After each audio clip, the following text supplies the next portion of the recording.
Hey, I'm back here with another video, and I want to go over kind of how many picks is too much, and we're gonna look at the OKC Thunder kind of tank and then their current future with all their picks and what happened to some of them, and we're gonna go through it a little bit and see how much they really got from all these great trades and tanking and all this different stuff, right?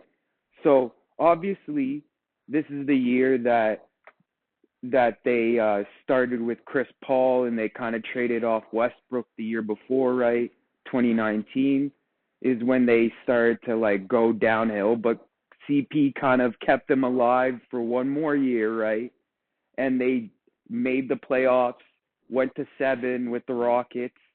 So Emmanuel quickly traded to New York. Okay, maybe they didn't think he was going to be the best player, but he turned out to be a lot better than the 25th pick. Okay, this is a lower second, so that's fine. Traded away, right? But now we go into the first year of their tank slash rebuild, right? And look how many picks they had in this year. It's crazy. 1, 2, 3, 4, 5, 6 picks in one draft. Okay, let's see what happened to them, though. So Josh Giddey, they picked with their own pick. They tanked for this position at 6. They got Josh Giddey. He's no longer on their current team in 2024, 2025. So 3-4 years later, Josh Giddey's gone, and he was traded for Alex Caruso, which is a piece for them, but not 6-pick worthy, right?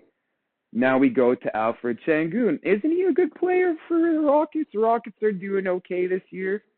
This was actually a Boston pick they got from the Kemba Walker dump. So they took on Kemba Walker in this pick, and they gave him Al Horford to Boston. So Boston made out. Everyone kind of made out. Rockets got Alfred Sengun. But let's see what the OKC got for Alfred Sengun. So on July 30th, 2021, traded by the OKC Thunder to the Houston Rockets for a 2022 first-round pick and a 2023 first-round draft pick. 2022 conditional first-round draft pick was Detroit's own, did not convey. The 2023 conditional first pick was Washington's own, did not convey. Wait a minute. So they got nothing for Alfred Sengun? Was it like guys, this is what's happening eventually, right? Trey Mann, definitely not on the team anymore. I think this was the Clippers pick or something. Ooh, second rounders, they're probably gone, right? Let's go to the next year. Okay. They have 1, 2, 3, 4 in this draft. Okay, that's not bad. That's more reasonable. Chet Holmgren, they still have on the team. Jalen Williams, they still have on the team. This was, I think, the Clippers pick. So Peyton Watson traded to Denver, gone. Jalen Williams still there. So, okay, they have like a couple players here from that draft. That's not bad value. Okay, now the next year, where they're still bad, they drafted Derek Lively, traded to Dallas, right? So they're not keeping a decent center, which they probably need now, right? Eesh. Ooh, 100 Tyson, low seconds, not bad. So they didn't have a lot of picks in that year, right? And here, this is the last year, is Nikola Topic, Dylan Jones at a 26. See, like, these guys aren't going to be long for their team, most likely, like lower picks like that. But now let's check on something I wanted to show. Look at their incoming draft picks. This is insane. So they got another 5 picks coming up this year. Most of them will convey in a sense. Maybe these other ones, this one won't, but these ones, they're going to have a couple guys from this draft. Who knows what they're going to do with them. Then you go to 2026, they got their own, and they got Dallas or Philly, no protections on their second. Then you go to 27, and that's another year that has 4 picks. Then you go to 28, that's another year that has 5 picks.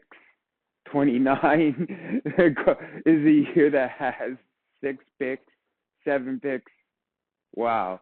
And it just keeps going. So, like, they're not going to be able to roster all these players, and they're going to end up having to trade them off for things that maybe they don't get nothing out of. So, like, they did trade value to get these picks, but how much value? You can only get so much value once you have so much stuff, right?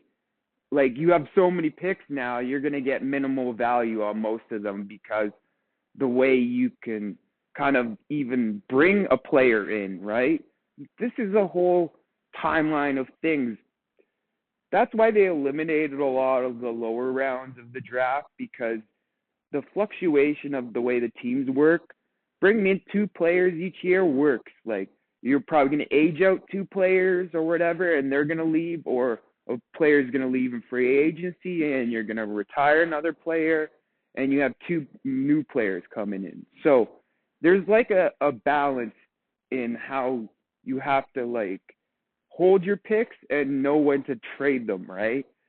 Because once these picks get closer, they're going to be known to be either good or bad. So you're kind of holding the bag of the value you paid in the first place. So, like, there's a lot of different things with getting pick value, and I think the Raptors are really good with their culture and their success rate of hitting on draft picks, because I think that's the one thing, like, Presti has been good on hitting on high picks, whatnot, but he hasn't really hit those value guys lower in the draft. I can show you kind of their drafting record. Oh, not that one. This one. And we can go back here. So, like, James Harden, great player. Nobody. Eric Bledsoe, meh. Nobody. Reggie Jackson, meh. Steven Adams was okay. That was a 12th, though, but he's not really hitting on any of these other picks. Cameron Payne at 14.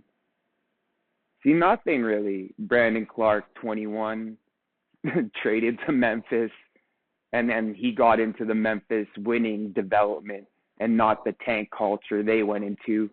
So that's a win for the Grizzlies, I guess. But, like, there's a lot of different things. Even the Jazz right now, they traded Donovan Mitchell for Lauri Markkanen, Ochai Agbaji, and a couple first-round picks later on, right?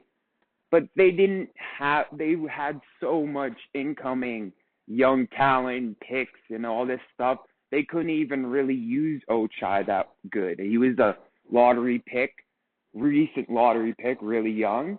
And they got value in a 30th pick in a weaker draft for him.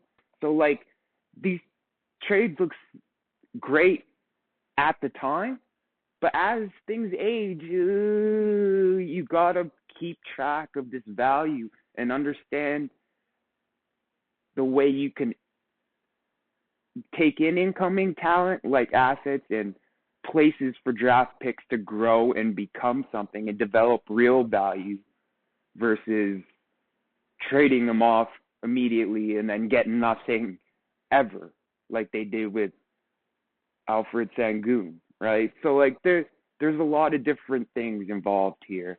And a way a team drafts, also draft strategy, the percentage of how they hit on picks and whatnot is part of it too.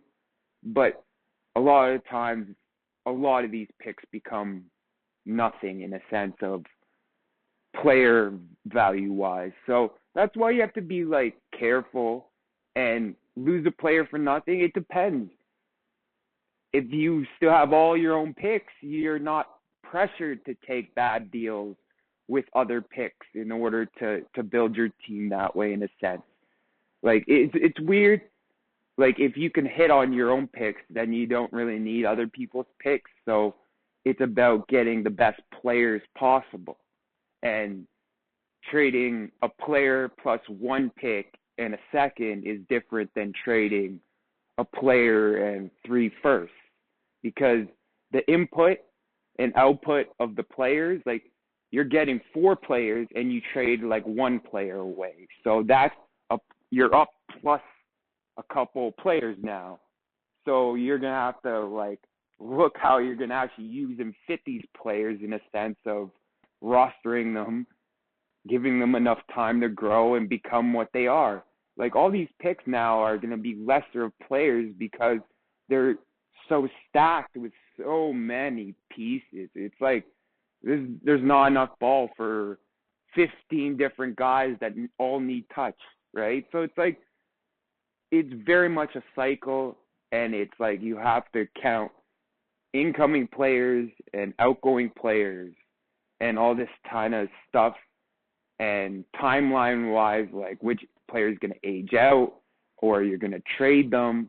But see, like you don't even have to, like, if you lose a player, that's an opportunity for your other assets to step into that place. And so like losing a player for nothing depends. It's a whole bunch of different things, but I think people get lost in the asset load and what it means, but they don't understand the more assets, the less valuable they become. All right, have a good one.